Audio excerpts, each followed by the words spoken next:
अच्छी बात है। अगर आपको कोई डाउट नहीं है तो उसी कंज्यूमर बिहेवियर को आगे बढ़ाते हुए हम लोग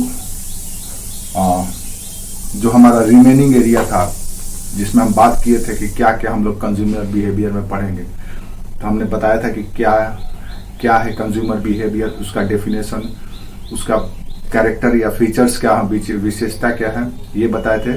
फिर बताए थे कि उसका इम्पोर्टेंस क्या है, क्यों हम स्टडी करते हैं, और फिर बताए थे कि वो कैसे प्रभावित होता है कंज्यूमर बिहेवियर। तो आज का हमारा टॉपिक है कि वो कौन सा इन्फ्लुएंसिंग फैक्टर है या प्रभावित करने वाला कारक है जिसके वजह से एक उपभोक्ता किसी वस्तु विशेष को खरीदने के लिए प्रेरित होता है।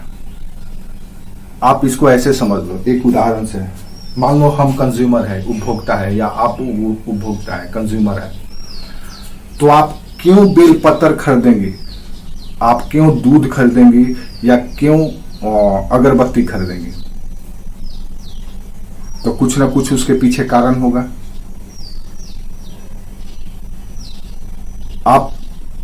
आप मंडे के दिन, सावन के महीना में मंडे के दिन, सोमवार के दिन ये सब विशेष सामग्री खरीदती हैं। क्यों खरीदती हैं?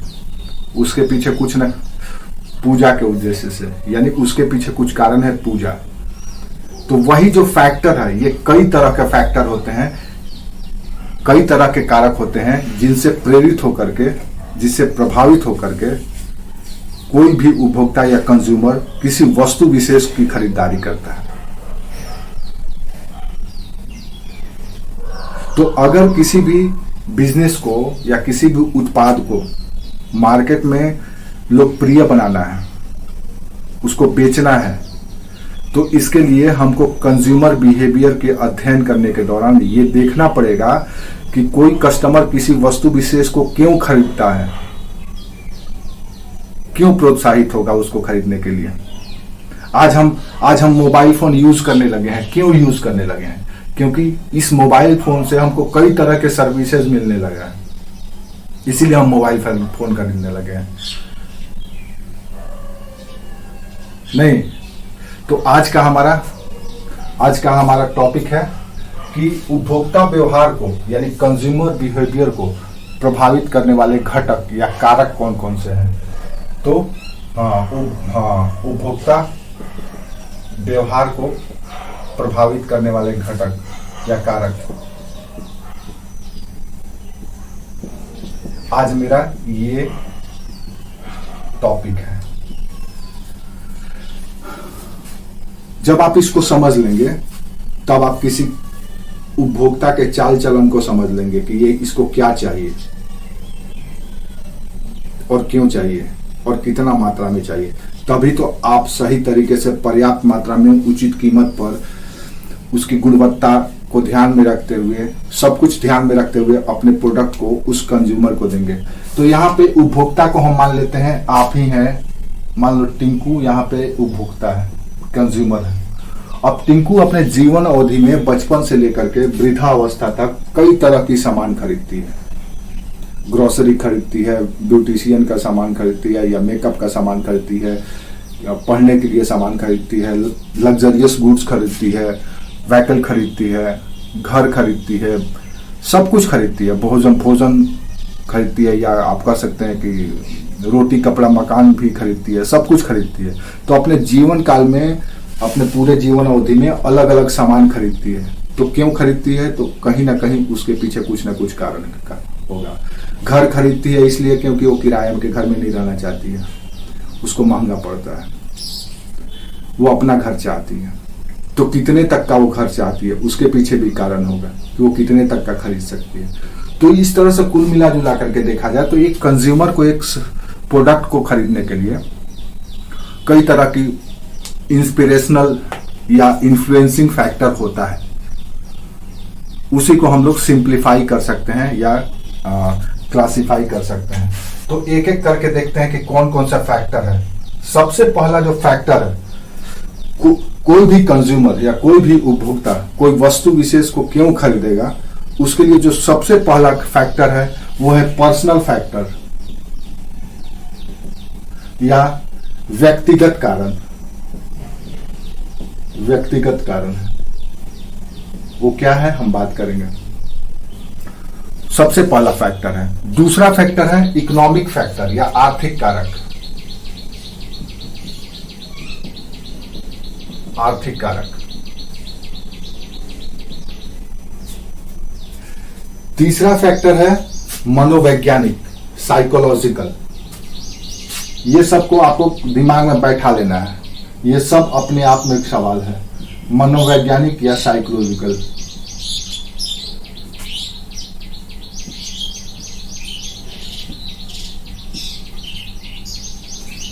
ये भी कारण है। चौथा इसका कारण हो सकता है सोशल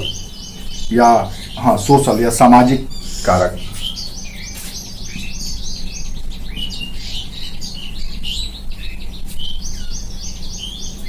पांचवा हो सकता है कल्चरल या सांस्कृतिक कारक।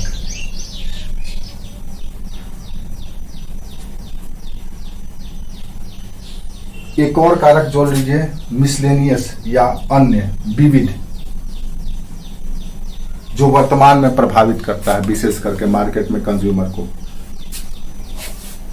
तो कुल मिला जुला करके अगर हम लोग क्लासिफाई करें कि एक टिंकू पूरे जीवन अवधि में अलग अलग सामान क्यों खरीदती है, तो कहीं ना कहीं ये सब कारण होते हैं, उसको खरीदने के लिए प्रेरित करते हैं, बाधित करते हैं कि तुम ये सामान खरीदो। फॉर एग्जाम्पल, आज टिंकू को मार्केट की जरूरत नहीं है, इसलिए वो मार्कर नहीं खरीदती है। लेकिन जैसे ही वो टीचर बनेगी, प्रोफेसर बनेगी, एसोसिएट प्रोफेसर बनेगी, कुछ भी बनेगी, तो उसको ये मार्कर की जरूरत पड़ जाएगी। जरूरत हो जाएगा, अब वो मार्कर खरीदेगी। सवाल है कि वो मार्कर क्यों खरीदी? क्योंकि उसका व्यक्तिगत कारण है। क्या व्यक्तिगत कारण है? तो वो टीचर बन गई है। अब वो मार्कर 100 रुपया वाला खरीदेगी या 10 रुपया वाला खरीदेगी? तो ये डिपेंड करेगा उसका आर्थिक कारक पे। क्लियर है? क्या वो सुंदर दिखने वाला मार्कर खरीदेगी या कोई भी काम चलाऊ मार्कर खरीदेगी, या ब्रांडेड मार्कर खरीदेगी या कोई भी बाजारू मार्कर खरीदेगी? वो डिपेंड करेगा उसका साइकोलॉजी पर। क्या इस मार्कर के माध्यम से अपने टीचर कम्युनिटी में अपना वैल्यू बढ़ाना चाहती है, अपना स्टेटस बनाना चाहती है? तो पता चला हाँ बनाना चाहती है, इसीलिए वो कुछ अलग तरीके से का मार्कर खरीदेगी, यानी कि सामाजिक कारक। तो चलिए एक एक करके बात करते हैं कि कौन कौन सा फैक्टर कैसे कैसे प्रभावित करता है। तो व्यक्तिगत अगर कारण करें तो व्यक्तिगत कारण में कई कारण हैं। सबसे पहला जो कारण है वो है एज का, यानी आयु। आयु प्रभावित करता है किसी भी चीज को खरीदने के लिए, प्रभावित करता है। जो चीज आप किशोरा या अवस्था में खरीदना पसंद करते थे, क्या आज खरीदना पसंद करेंगे? पता चलेगा नहीं। जो चीज आपको बचपन में जरूरत था, बचपन में खिलौने का जरूरत था, आज कोई खिलौना भी आपको देगा तो नहीं लेंगे, और ना तो आप आज खरीदेंगे। तो इसका मतलब यह है कि कंज्यूमर का जो सब पर्सनल फैक्टर है या पर्सनल कारक, व्यक्तिगत कारक है, उसमें सबसे महत्वपूर्ण या सबसे पहला कारक है किसी भी वस्तु को खरीदने के लिए, वो है आयु। कंज्यूमर जिस आयु वर्ग का होगा उसी के अनुरूप कोई भी वस्तु को खरीदने की प्रायोरिटी देगा। समझ में आया? तो पहला कारक है आयु। दूसरा कारक है आवश्यकता, नीड। उसकी आवश्यकता किस चीज की है? नीड, जरूरत से लोग बहुत कुछ खरीदते हैं। हमको जरूरत है डिजिटल बोर्ड का, तो हम किसी भी तरह से पैसा जुगाड़ करेंगे या कहीं से भी कोशिश करेंगे कि मेरे पास पैसा आ जाए ताकि हम डिजिटल बोर्ड खरीद सकें। आपको जरूरत है अभी बुक का, कि कहीं से भी आपको एक अच्छा इकोनॉमिक्स का बुक मिल जाए, तो आप उसको खरीदने के लिए अपना प्रायोरिटी सेट करेंगे कि हमको ये चाहिए तो चाहिए। तो और जीवन में हर एक व्यक्ति की अपनी अलग अलग आवश्यकता होती है। तो इसलिए हर एक व्यक्ति अलग अलग वस्तुओं को खरीदता है। ठीक है। तीसरा व्यक्तिगत कारण है लाइफ स्टाइल, जीवन शैली। व्यक्ति का जीवन शैली कैसा है, लाइफ स्टाइल कैसा है। अब मान लो कि कोई व्यक्ति होता है जो सिर्फ उसको बेसिक चीज चाहिए, रोटी कपड़ा मकान मिल जाए, जैसे लोअर मिडिल क्लास का व्यक्ति है, उसको रोटी कपड़ा मकान मिल जाए तो अपना उसी में संतुष्ट हो जाता है और उसी को खरीदना भी पसंद करता है। लेकिन जैसे ही वो व्यक्ति के पास पैसा आ जाएगा, अब वो क्या करेगा, अब वो लग्जरियस गुड्स खरीदने लगेगा। कैसे, क्या खरीदेगा भाई, तो भैया एलईडी टीवी चाहिए या एलसीडी चाहिए, म्यूजिक सिस्टम चाहिए, एसी चाहिए, फ्रिज चाहिए, तो यानी वाइट गुड्स खरीदने लगता है वो, जो लग्जरियस है। तो जीवन शैली जैसे ही आपका बदलेगा, आपकी जरूरत भी बदल जाएगी, आपका मनोविज्ञान भी बदलने लगेगा। तो कहीं ना कहीं जीवन शैली बदलने से, फॉर एग्जाम्पल आपकी जीवन शैली है कि भैया आपको यहां से घर से 10 किलोमीटर स्कूल जाना है पढ़ाने के लिए या कॉलेज जाना है क्लास लेने के लिए, तो आपका जीवन शैली बदल गया। पहले नहीं था, पहले आप सुबह में उठती थी, घर का काम करती थी और बच्चों को स्कूल भेजती थी, खिलाती पिलाती थी, सब काम करते थे। लेकिन जैसे ही आप टीचर बने तो आपका लाइफ स्टाइल बदल गया। अब आपको क्या चाहिए, स्कूटी मिल जाए, बाद में पैसा पड़ जाए तो कार मिल जाए तो अच्छा है। अब आप की आवश्यकता बदल जाएगी। यानी जीवन शैली भी बदलने से व्यक्ति की आवश्यकता, व्यक्ति की या उपभोक्ता का मांग बदलते रहता है। क्लियर है। इसी तरह से व्यक्तिगत कारण में एक और है ऑक्यूपेशन या व्यवसाय। आप जिस व्यवसाय में हैं या जिस ऑक्यूपेशन में हैं, उसी के अनुसार वस्तु खरीदना पसंद करते हैं। मान लो एक क्लर्क है, एक आईएएस ऑफिसर है, अलग अलग कैटेगरी है, एक बिजनेसमैन है, व्यवसायी है, एक पॉलिटिशियन है, राजनीतिक है, तो सबकी अलग अलग जरूरत होगी।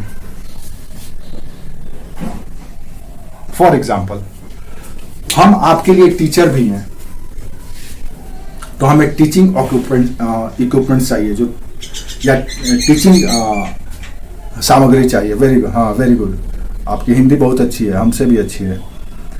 तो शिक्षण सामग्री चाहिए, नहीं शिक्षण सामग्री चाहिए।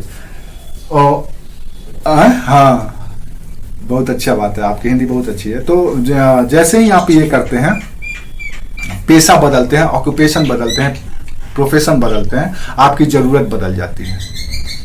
अब एक आईएएस ऑफिसर है, उसकी जरूरत और एक क्लर्क है, उसकी जरूरत में अंतर हो जाता है।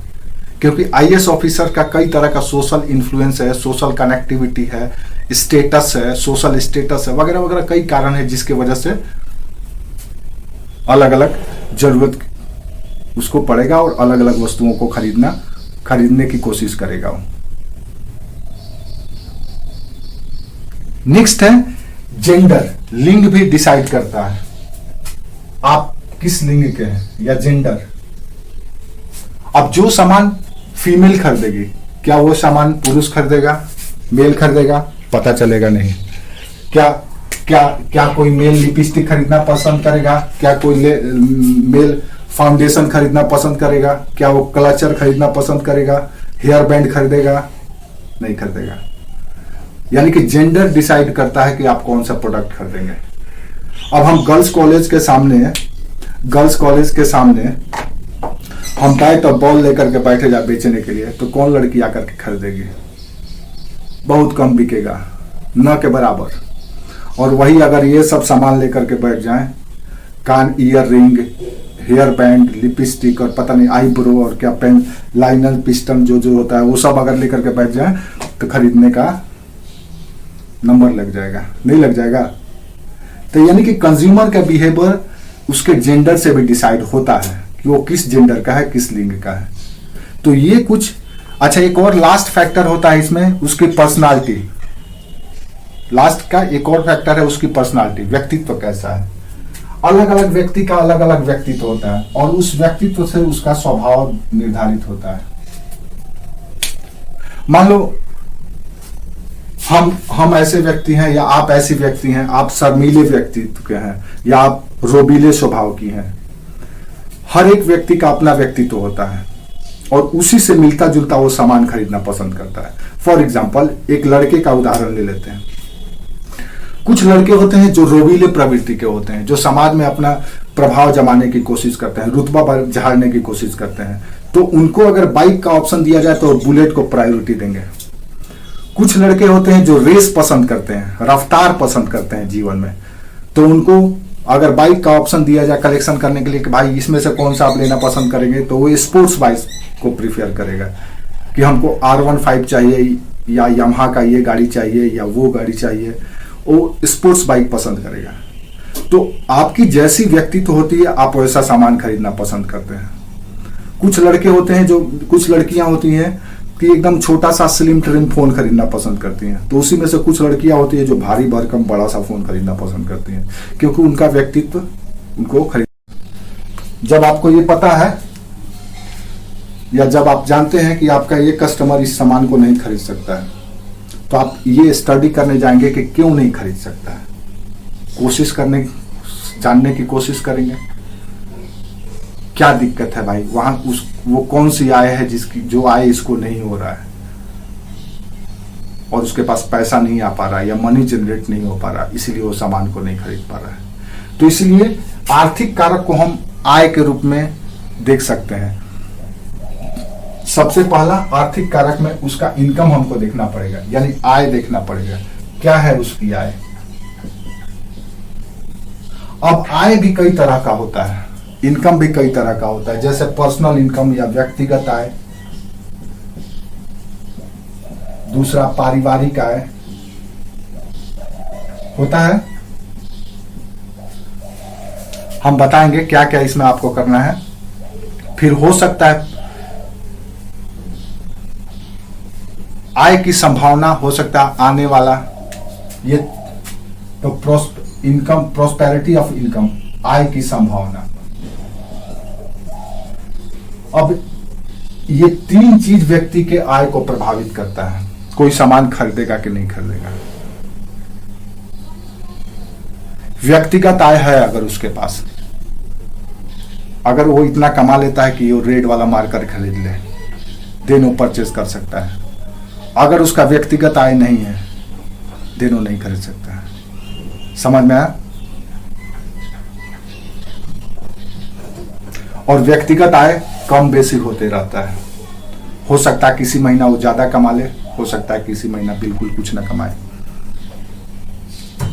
तो ऐसी स्थिति में वो किसी भी प्रोडक्ट को खरीदने के लिए या उसके मांग में वो विचलन हो जाएगा। वो खरीद भी सकता है, नहीं भी खरीद सकता है, क्योंकि उसका आय ही गारंटेड नहीं है। दूसरा आय है फैमिलियल इनकम या पारिवारिक आय। अब मान लो आप ज्वाइंट फैमिली में है या फैमिली में है, अब आपके पापा का इनकम से ही आपका पूरे परिवार का खर्च चलता है। पता चला कि पापा पिछले महीने या 2 महीने पहले कोई लोन लिए थे, अब उनके सैलरी का या उनके आय का एक महत्वपूर्ण हिस्सा उनको ऋण चुकाने में या लोन का EMI भरने में चले जाता है, और आपको उसी महीने मोबाइल फोन की जरूरत है, क्योंकि आप लॉकडाउन का समय है और ऑनलाइन क्लास करना है, और आप अभी उस एज में नहीं है कि अर्न कर सकें, और आप परिवार के आय पर ही निर्भर हैं। तो यहाँ पे पापा के आय के विचलन की वजह से आपके डिमांड या आपकी जरूरत दब सकती है, आप उस मोबाइल फोन को नहीं खरीद सकते हैं। तो परिवार की आय भी, जैसे परिवार की आय भी निर्धारित करती है कि आप किसी सामान को खरीदेंगे कि नहीं खरीदेंगे। और विशेष करके ये कब तक होता है, जब तक आप किशोरावस्था तक हो, और जब आप अर्न स्वयं करने लगते हैं तो फिर व्यक्तिगत आय के श्रेणी में आ जाते हैं, और फिर आपकी व्यक्तिगत आय से निर्धारित होगा कि आप कार खरीद पाएंगे कि नहीं खरीद पाएंगे। आपको पसंद है कि हमको ऑडी खरीदना है, इस सीरीज का ऑडी हमको खरीदना है, फलना ई सीरीज का, EQ सीरीज का हमको ऑडी खरीदना है, लेकिन आपका पैसा नहीं हो रहा है तो आप नहीं खरीद पाएंगे।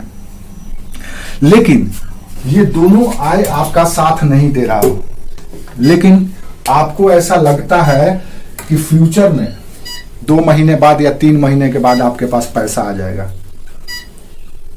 क्योंकि आपने बहुत पहले किसी को पैसा दिया था, या कोई ऐसा एग्रीमेंट हुआ है, या कुछ ऐसा इनिशिएटिव आप लिए हैं कि 2 महीना 3 महीने के बाद आपके पास पैसा आ जाएगा। ये हो सकता है 2 महीना 3 महीना के बाद आपको नौकरी लग गई है और अपॉइंटमेंट हो जाएगा। तो वैसी स्थिति में या हो सकता है कि आप 10,000 रुपया महीना कमा रहे हैं, 2 महीना के बाद आपका प्रमोशन हो जाएगा, देन आपकी सैलरी 20,000 हो जाएगी। तो अगर आय बढ़ने की संभावना है या आय होने की संभावना है, तो उसके आधार पर भी कंज्यूमर अपना व्यवहार बदलते रहता है। समझ में आया?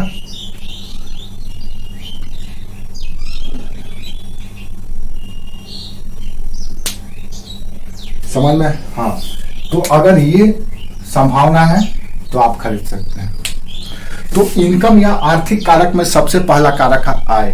दूसरा जो कारक है वो है अगर क्रेडिट की सुविधा हो, मार्केट में साख मिल जाए, आपको क्रेडिट मिल जाए। दूसरा कारक इकोनॉमिकल फैक्टर में साख की सुविधा या क्रेडिट की सुविधा। अगर क्रेडिट मिल जाए आपको किसी चीज को खरीदने के लिए, मान लो आपके पास पैसा कम पड़ रहा है और मार्केट में बहुत सारी फिनांस कंपनियां हैं जो फिनांस करती है आपको, आपके सामान को खरीदने के लिए वो फिनांस कर दे, या बैंक आपको लोन दे दे। आपको घर बनाना है और बैंक तैयार है आपको पर्सनल लोन देने के लिए या होम लोन देने के लिए, तो आप क्या करेंगे? घर बनाएंगे या घर खरीद लेंगे, फ्लैट खरीद लेंगे। तो क्रेडिट की संभावना या साख की संभावना आपके परचेजिंग बिहेवियर या कंज्यूमर बिहेवियर को निर्धारित करता है। आज देखो मार्केट में 2,000 रुपए से लेकर के 2 करोड़ रुपए तक का फोन लोग खरीद लेते हैं।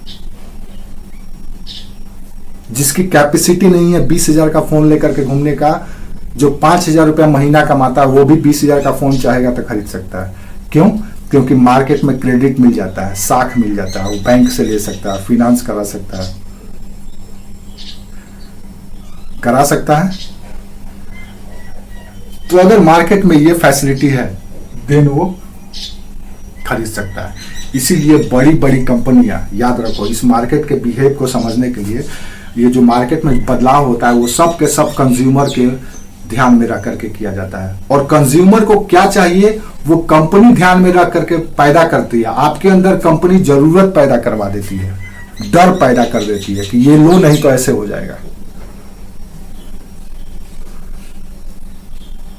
एक एग्जांपल से देख लो, टीवी में आजकल पता नहीं, अभी तो आज से 5 साल पहले 2 साल पहले तक कोई ये नहीं सुनना था कि महिलाओं के लिए एक अलग तरह का हॉर्लिक्स आएगा, क्योंकि 30 के बाद महिलाओं का या पुरुषों का हड्डी कमजोर होने लगता है, इसलिए ये हॉर्लिक्स पीजिएगा तो आपका हड्डी मजबूत होगा।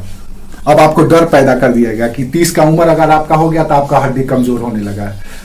अब डर जैसे ही हुआ, अब आपको जरूरत हो गया, लो भैया वो खरीद लो। तो अब जैसे ही आप वो खरीदने के लिए जाएंगे तो पता चला आपका बजट में नहीं है, तो कहेगा भैया पैसा ले लो, पैसा भी दे देते हैं, तो आपको क्रेडिट पे पैसा दे दिया जाएगा। अब दोनों तरफ से कमाया जाएगा, प्रोडक्ट बेच करके भी और कर्ज लिए हैं तो उसका इंटरेस्ट भी, तो ये दोनों तरह से आपको। तो मार्केट में कंज्यूमर को क्या चाहिए, उनके अंदर जरूरत भी पैदा किया जाता है और जरूरत की उनकी पूर्ति भी की जाती है। ये मार्केट का बिहेवियर है, ये मार्केट बिहेवियर है। इस देश को चलाने वाला कंपनी है, पॉलिटिशियन तो उसका सिर्फ एक माध्यम है। कॉरपोरेट चलाता है किसी भी देश को, पॉलिटिशियन नहीं चलाता है। पॉलिटिशियन। अब नेक्स्ट फैक्टर है हम लोगों का साइकोलॉजिकल, मनोवैज्ञानिक। तो मनोवैज्ञानिक एक ऐसा फैक्टर है जिसको समझना थोड़ा सा जटिल काम है। आपके मन के अंदर क्या चल रहा है वो प्रिडिक्ट करना थोड़ा सा चैलेंजिंग हो जाता है किसी भी प्रोड्यूसर क्लास के लिए। ये आप ऐसे समझ लो कि आपकी इच्छा है, आपकी जरूरत है, दिख रहा है हमको कि आपकी जरूरत है, और ये भी हमको पता चल रहा है कि आपकी स्थिति कैपेसिटी है कि आप खरीद सकते हो, लेकिन आपके मन के अंदर में कुछ और चल रहा है तो आप नहीं खरीदोगे। बहुत सारे लोगों को देखेंगे कि बहुत बार बार फोन कर करके आपको तैयार कर देते हैं कि ये प्रोडक्ट खरीद लीजिए, ये स्कीम है, ये ले लीजिए। कस्टमर केयर वाले आपको बार बार फोन करते हैं, आप भी उनकी बातों में आकर के तैयार हो जाते हैं, लेकिन आपके दिमाग में कुछ और चलते रहता है। आपका परसेप्शन बना हुआ, धारणा बना हुआ है कि नहीं, हमको ये चीज, ये सब चक्कर में नहीं पड़ना है। तो आप चाह के भी वो आपको नहीं खरीदवा सकता है, न तो अपना सामान बेच सकता है वो। यानी साइकोलॉजिकल कारण या मनोवैज्ञानिक कारण एक ऐसा कारण है जो कंज्यूमर बिहेवियर में अध्ययन करना सबसे चैलेंजिंग है, जिसके बारे में अनुमान लगाना बहुत मुश्किल है। तो उसमें कौन कौन से कारक होते हैं मनोवैज्ञानिक कारण में? सबसे पहला है अवबोधन। इसको हिंदी में कहा जाता है अवबोधन। अवबोधन का मतलब होता है बोध, यानी ज्ञान, स्वयं से जो अनुभव से जो आपने ज्ञान अर्जित किया है। आपने कोई चीज के बारे में अनुभव से ज्ञान प्राप्त किया है, आपने अनुभव किया है, पहले देखा है, सुना है, या स्वयं से इस मार्कर का यूज किया है और पता चला है कि जो काला वाला मार्कर था या जो कैमलिन का मार्कर था वो आपके 2 घंटे के क्लास को कवर कर देता था, एक बार अगर उसको रिफिल करते थे तो। हाँ, प्रणाम सुप्रिया। 2 बार बीच में जैसे क्लास लेते समय कोई बोल देता है तो पूरा धारा ही धाराशाही हो जाता है, इसीलिए हम अवॉइड करते हैं कि बीच में कोई न टोके। खैर कोई बात नहीं। कहाँ थे सुप्रिया बाबू, इतनी देर के बाद आई आप? अच्छा, तबीयत में क्या हो गया? मैसेज कर देना चाहिए था, हमको पता चला। खैर कोई बात नहीं, ठीक है। अभी ठीक है ना? अभी हम लोग, अभी आप ही का वेट करते करते फिर हम लोग लास्ट में डिसाइड किए कि सर थोड़ा देर कर लेते हैं। ठीक ही है, अच्छी बात है भाई, टाइम वेस्ट नहीं होना चाहिए। तो अवबोधन या परसेप्शन आपके अनुभव पर निर्भर करता है कि आप किसी चीज को के प्रति कैसी धारणा है आपका। आपकी धारणा यह है कि आप शादीशुदा हैं इसलिए जींस नहीं पहनेंगे, क्योंकि आपके समाज में, आपके कल्चर में, आपके परिवार में कोई ऐसा नहीं करता है। अगर कोई कर भी दिया है तो उस दिन बहुत पिटाया था या बहुत डांट सुना था, तो आपकी अवधारणा बन गई। तो क्या आप आफ्टर मैरिड जींस पैंट खरीदना पसंद करेंगे? नहीं करेंगे, क्योंकि आपका परसेप्शन बन गया है, धारणा बन गया है। आपको अनुभव के द्वारा वो धारणा प्राप्त हो गया है कि आपकी छोटी बहन पिंकू पिटाई थी, तो इसीलिए आप नहीं खरीदेंगे। पिंकू शादी के बाद जींस पहनी थी तो उसके हस्बैंड उसको डांटे थे, और उसकी घर जब आई थी तो उसके पापा उसको मारे थे।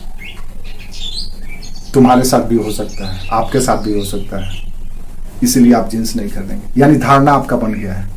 तो कोई भी प्रोडक्ट को खरीदने के लिए साइकोलॉजिकल फैक्टर काम करता है।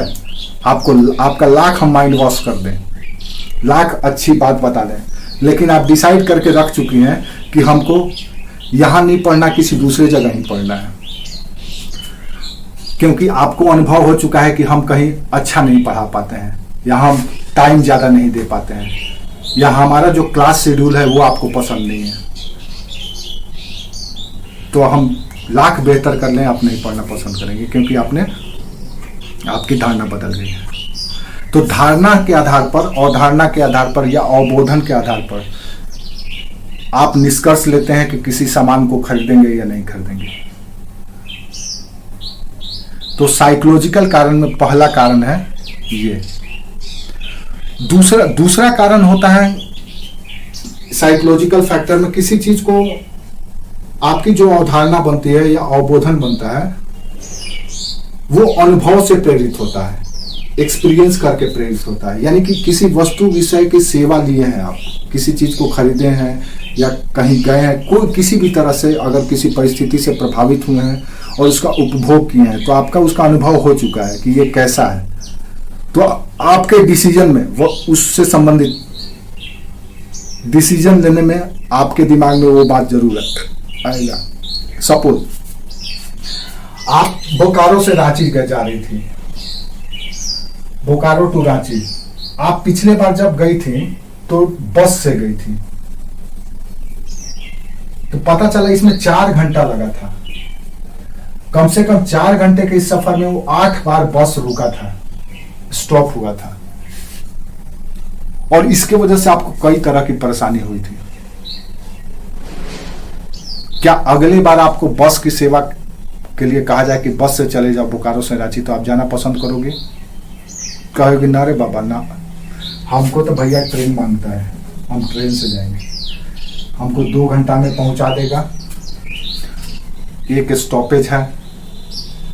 तो आप सेवा बदल देंगे, सेवा इस बस की सेवा नहीं खरीदेंगे, किसकी सेवा खरीदेंगे?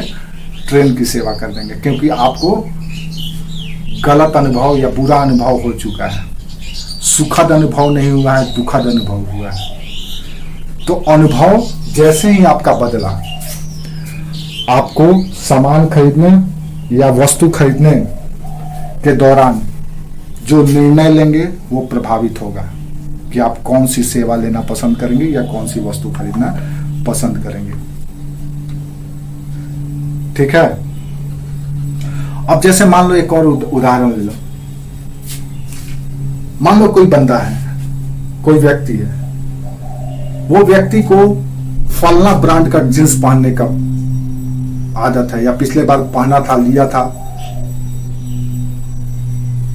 पता नहीं कौन कौन से ब्रांड आता है, हमको नहीं पता है। लेकिन मान लो जो भी जींस का एक बेहतर ब्रांड है, आप उसको पहने थे पिछले बार, तो इस बार खरीदने के लिए जाएंगे तो आपके दिमाग में हमेशा घूमता रहेगा, यार वो ब्रांड मिल जाता तो अच्छा रहता है, बहुत अच्छा था, कंफर्टेबल भी था, उसका साइज फिटिंग भी अच्छा था, उसका लुक भी अच्छा था, उसमें कलर भी वैरायटी का आता था, और लॉन्ग टाइम चला भी था, सस्ता भी था या एवरेज प्राइस था उसका।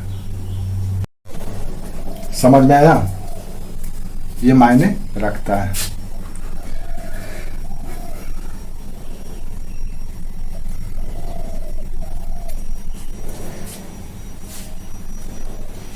ये सब जो हम बात बोल रहे हैं, आप उसको पॉइंट में लिख सकते हैं, एक एक पॉइंट सिर्फ लिख लेंगे तो आपके दिमाग में रहेगा। अब इसमें से कई सवाल बन सकते हैं, हाँ, ये कई सवाल आपसे हम पूछ सकते हैं, इसी में से कई सवाल पूछ देंगे ऑब्जेक्टिव बना करके, और आपका अगर कॉन्सेप्ट क्लियर नहीं रहेगा तो आप फंस जाएंगे। तो इसीलिए आप जो भी बात बोल रहे हैं और लैंडमार्क जो पॉइंट बोल रहे हैं उसको दिमाग 1-2 पॉइंट उदाहरण के साथ लिख लीजिए, फटाफट हो जाएगा। नेक्स्ट है, इसी में मनोवैज्ञानिक कारक में एक अनुभव हुआ, दूसरा अवबोधन हुआ। अवबोधन का मतलब होता है किसी भी चीज का प्रयोग करके स्वयं से, और उसके बाद उसका जो ये लिए, हाँ, तो अवबोधन, अनुभव, और नेक्स्ट है सेल्फ इंस्पिरेशन, स्व प्रेरणा या स्व अभिप्रेरणा। सेल्फ इंस्पिरेशन ये साइकोलॉजिकल फैक्टर है, इसीलिए थोड़ा सा इसके अंतर करने में या अंतर समझने में आपको मुश्किल आ रही है थोड़ा थोड़ा माइनर अंतर है, सब एक ही चीज है। तो इसी में एक तीसरा फैक्टर है स्व अभिप्रेरणा या सेल्फ इंस्पिरेशन, सेल्फ इंप्रेशन। स्व अभिप्रेरणा, अपने से प्रेरणा जो आपको मिलता है।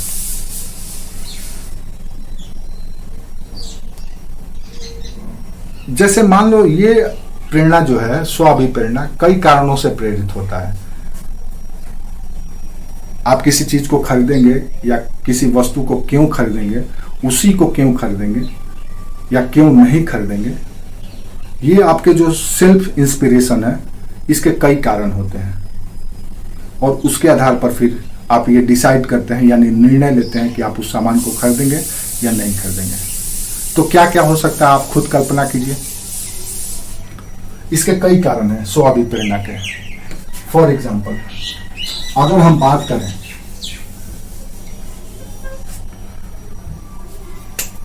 तो स्व अभिप्रेरणा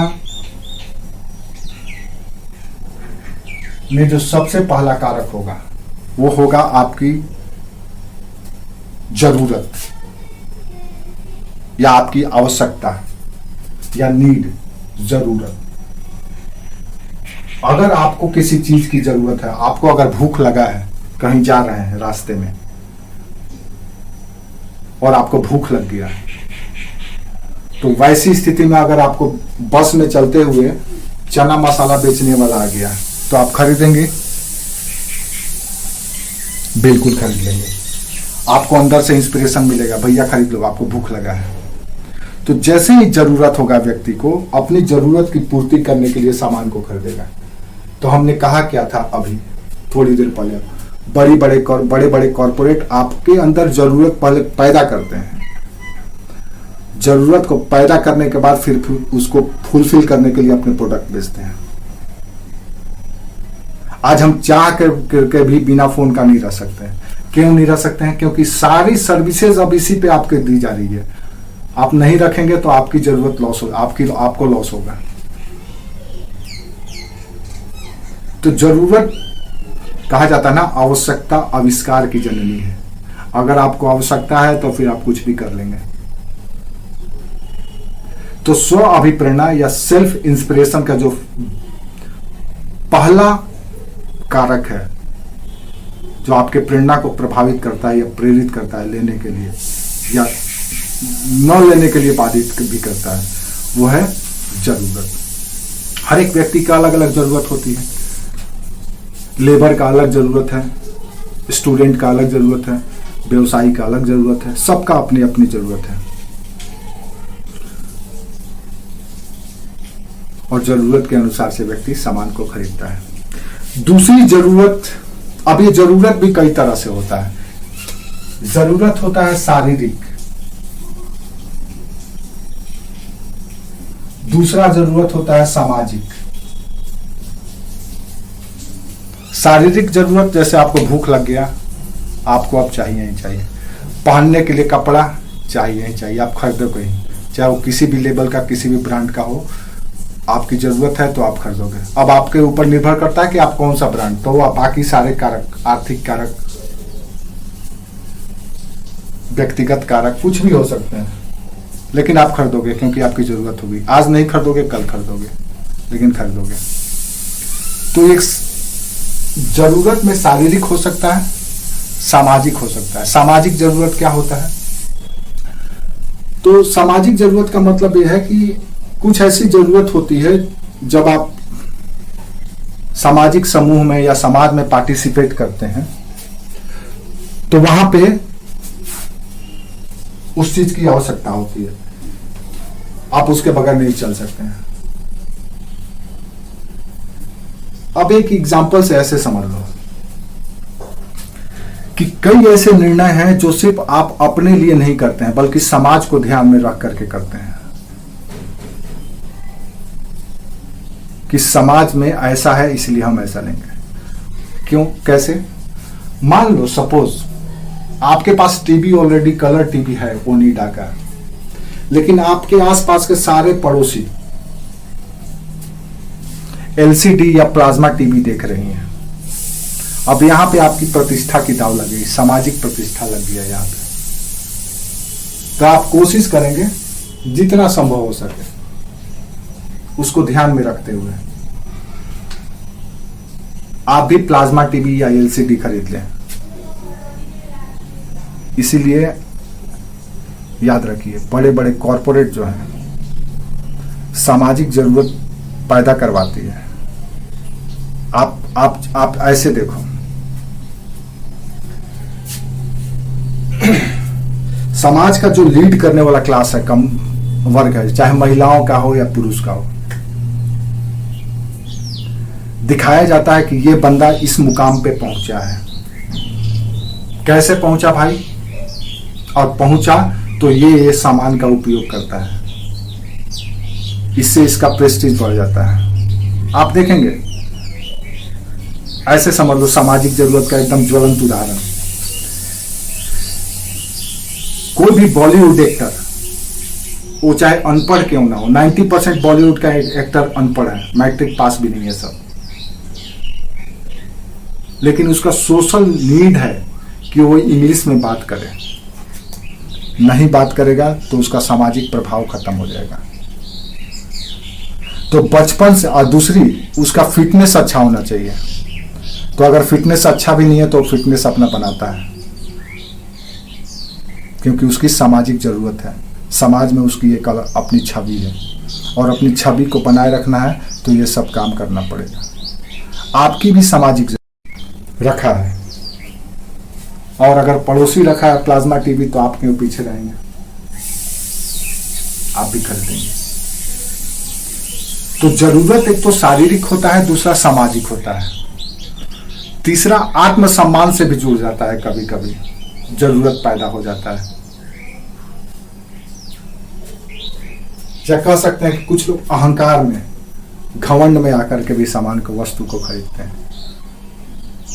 जैसा हमने उदाहरण दिया था कि बिहार में कोई व्यक्ति मुखिया बन गया तो अपना सोशल वैल्यू बनाने के लिए 4 बॉडीगार्ड रख लेगा, तो 4 बॉडीगार्ड रखेगा तो 4 हथियार, गन भी खरीदना होगा, तो यानी वो गन खरीदेगा अपनी प्रतिष्ठा के लिए, अपने अहंकार को पुष्ट करने के लिए। तो तीसरा जरूरत होता है आत्मसम्मान या अहंकार। इसके लिए ये भी आपको सामान खरीदवा देता है। घमंड में भी लोग सामान खरीदते हैं कि हम कैसे दूसरे से अलग हों। मान लीजिए आप किसी ऊंचे पद पे हैं, हायर पोस्ट पे हैं, अब क्या हायर पोस्ट पे हैं, आईएएस हैं, और 2000 रुपए का मोबाइल लेकर के चलेंगे, आपको अच्छा नहीं लगेगा, स्वयं अच्छा नहीं लगेगा। जब तक से 1.5 लाख 2 लाख का हाथ में मोबाइल नहीं हो। अब जैसे देख लो नीता अंबानी, क्या नाम है मुकेश अंबानी की वाइफ का, आप लोगों को पता है? नीता अंबानी ही शायद नाम है। नीता अंबानी के मोबाइल 5 करोड़ का है, वो 5 करोड़ का मोबाइल लेकर के घूमती है। सोचो, वो चाय पीने जाती है तो 5000 का 1 कप का चाय पीती है। 1 कप चाय का दाम 5000 रुपये या 10,000 रुपया है, जो आपके पूरे 1 महीने का बजट है उसका 1 कप चाय का है।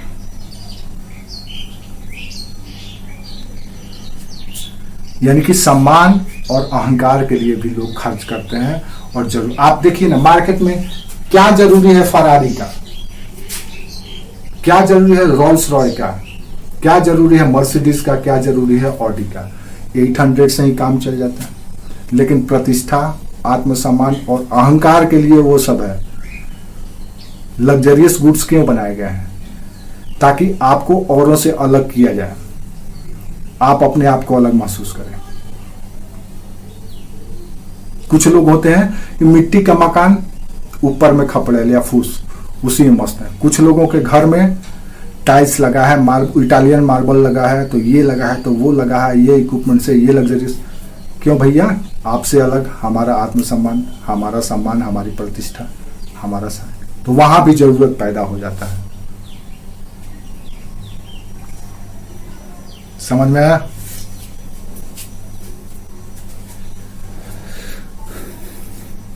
समझ में आया? तो ये जरूरत स्व अभिप्रेरणा या जरूरत व्यक्ति के इन सारे कारकों से होते रहता है। ये सब के सब मनोवैज्ञानिक कारक है, जिसको आप समझ सकते हैं। और कौन सा बचा? सांस्कृतिक, कल्चरल फैक्टर। अब कल्चरल फैक्टर का मतलब यह है कि कई आपके कल्चरल प्रैक्टिस होते हैं या सांस्कृतिक व्यवहार होते हैं, जिसके आधार पर आप खरीदते हैं। फॉर एग्जाम्पल, आप किसी त्योहार विशेष को ले लीजिए। आप दीपावली में ही लाइट खरीदते हैं। क्यों खरीदते हैं? क्योंकि दीपावली में दीपक जलाने का रिवाज है। होली में ही रंग खरीदते हैं। क्यों खरीदते हैं? क्योंकि होली में रंग खेलने का। छठ पूजा में आप सूप खरीदने लगते हैं, डाब खरीदने लगते हैं, और पता नहीं क्या क्या खरीदने लगते हैं, क्योंकि आपकी जरूरत। ईद के महीना में, ईद या पता नहीं क्या आता है, वो सब महीना में आप उसकी जरूरत खरीदने लगते हैं। यानी कि सांस्कृतिक जरूरत या सांस्कृतिक परंपराओं के वजह से भी आपकी जरूरत बदलते रहती है, और उसके अनुसार उस वस्तु विषय की खरीदने लगते हैं। अब अगर अभी मार्केट में पटाखा का दुकान लगा दिया जाए, कोई खरीदेगा? नहीं खरीदेगा। कब खरीदेगा? दीपावली में, क्योंकि वहां पे कल्चरल नीड है। कल्चर ही यही है कि पटाखा फोड़ना है। ठीक है? तो कल्चर भी डिसाइड करता है कि आप किसी वस्तु को खरीदेंगे या नहीं खरीदेंगे। अब उसमें भी कौन से ब्रांड का, वो सब कुछ अलग चीज है, वो आप अपने से निर्धारित करेंगे इन सारे फैक्टर्स है कि आपकी इकोनॉमिक कंडीशन कैसा है, आपका साइकोलॉजी क्या है, आपका सोशल स्टेटस क्या है। अब एक ही पटाखा को आप कई जगह पे देख सकते हैं। अब मान लो एक कल्चरल है कि भाई पटाखा फोड़ना है हमको दिवाली में, सपोज एक पटाखा से ले लो, ये पटाखा है, अब इस पटाखा को दिवाली में फोड़ना है क्योंकि सांस्कृतिक आयोजन है दिवाली में। अब ये कई कारण हो सकते हैं, पर्सनल कारण भी हो सकते हैं कि आप कितने का खरीदेंगे, आर्थिक कारक भी हो सकते हैं कि कितना खरीदेंगे और किस कीमत का खरीदेंगे, मनोवैज्ञानिक भी हो सकते हैं कि भाई आपको ज़्यादा साउंड वाला चाहिए क्योंकि आपको पसंद है, लोगों पर ये करना है। सामाजिक भी हो सकता है, प्रतिष्ठा का बात है, भैया हम 1 लाख का जलाएंगे, सारी रात जलाएंगे, पूरा मोहल्ला को गड़गड़ा देंगे। तो ये सारे, और ये विविध कारक भी हो सकते हैं। विविध कारक बताते हैं क्या है, तो ये एक पटाखा खरीदने में ये सारे के सारे फैक्टर काम आए, लेकिन है क्या ये सांस्कृतिक कारण, मूलतः ये सांस्कृतिक कारण से, क्योंकि विशेष ओकेजन में, स्पेशल ओकेजन में हम इस पटाखे को खरीद रहे हैं।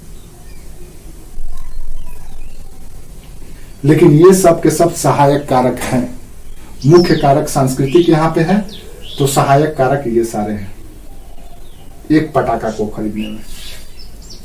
समझ में आया? आप देखेंगे दशहरा के महीने में मार्केट पूरा गर्म हो जाता है। क्यों भैया? क्योंकि हमारे यहाँ रिवाज है, जाना है अगर पंडाल घूमने के लिए 7वीं 8वीं 9वीं, और विशेष करके बंगाली कम्युनिटी सबसे ज्यादा मार्केटिंग करता है दुर्गा पूजा में। बोलो हम गलत बोल रहे हैं? वो सब कुछ खरीदता है दुर्गा पूजा में। वो टीवी भी खरीदेगा, फ्रिज भी खरीदेगा, भले वो 2 महीना के बाद बेच भी देता है, ये भी बात सही है। मेरा एक परिचित में था, बंगाली थे, तो जैसे ही दुर्गा पूजा आता था उसके यहाँ हर एक चीज नया आ जाता था, फ्रिज नया, म्यूजिक सिस्टम नया, टीवी नया। तो हम लोग को लगता था यार पैसा लगता आया है अगला के पास। 6 महीना के बाद पता चलता सब धीरे धीरे बेच देता था, फिर अगले दुर्गा पूजा में नया खरीदता था। तो कल्चरल ट्रेंड था उसका, या ट्रेडिशनल ये था, नीड था उसका। इसीलिए हम बोल रहे बंगाली लोग सबसे ज्यादा परचेजिंग मार्केटिंग करता है दुर्गा पूजा में। तो सांस्कृतिक विविध कारक या मिसलेनियस में कई कारक हो सकते हैं, जैसे कि आप प्रचार के माध्यम से एडवर्टीजमेंट किया गया, दिखाया गया आपको, ये खरीदो तो ऐसे है, ये खरीदो तो वैसे है, इससे ऐसे हो जाओगे। अब विशेष करके सूचना संचार के युग में आजकल कई कारक हैं जो कंज्यूमर को या कंज्यूमर के बिहेव को डिसाइड करते हैं कि वो क्या खरीदें और कहाँ से खरीदें और क्यों खरीदें। और ग्राहक भी आजकल अनेकों तरह का सूचना इंफॉर्मेशन कलेक्ट करते रहता है, सूचना लेते रहता है। कैसे कंज्यूमर बिहेवियर स्टडी किया जाता है, एक ग्राउंड लेवल का एकदम प्रैक्टिकल बात।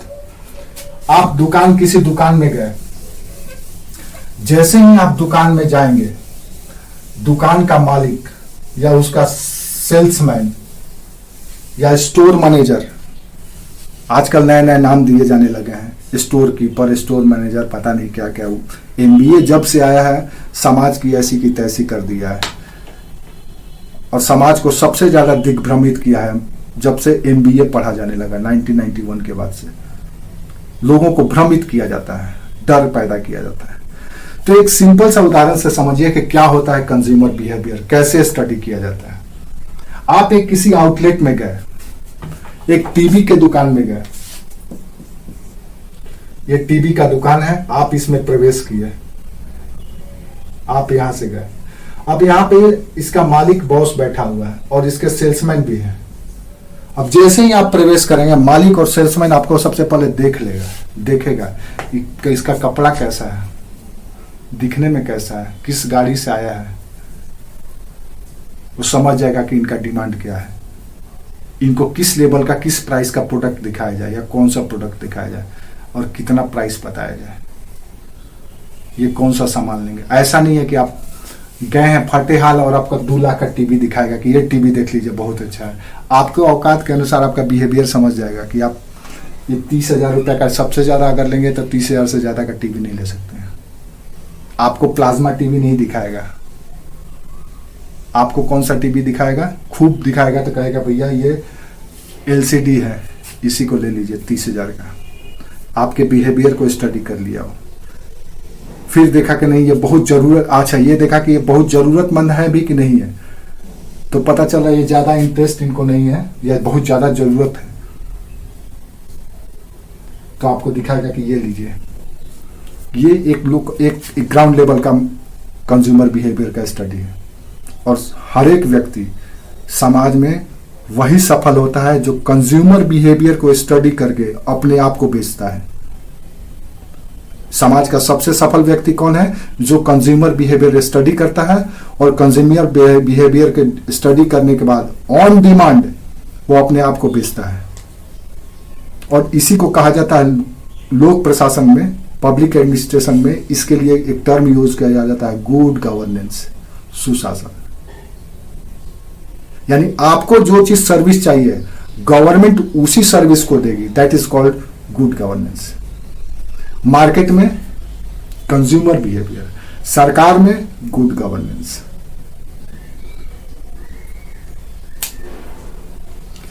समझ में आया?